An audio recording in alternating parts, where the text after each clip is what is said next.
और अगर तुमने अभी जो कुछ हुआ इसके बारे में एक लफ्ज भी अपने मुंह से निकाला ना तो जान से मार दूंगी।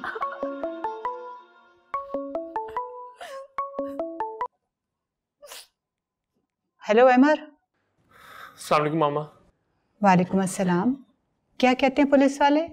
अभी तो बयान लेंगे, घर भी आएंगे हमारे, आपका और ताबीर का बयान भी होगा। ताबीर का बयान क्यों? जो भी लोग वहां थे सबका बयान तो होगा। वैसे ताबीर है कहाँ? मैं बात करवाती हूँ। ख्याल से छो बात करो। अस्सलाम वालेकुम। वालेकुम अस्सलाम। कैसी हो तुम? और ये तुम्हारी आवाज को क्या हुआ? कुछ नहीं, मैं ठीक हूँ। आप कैसे हैं? हाँ हाँ मैं ठीक हूँ।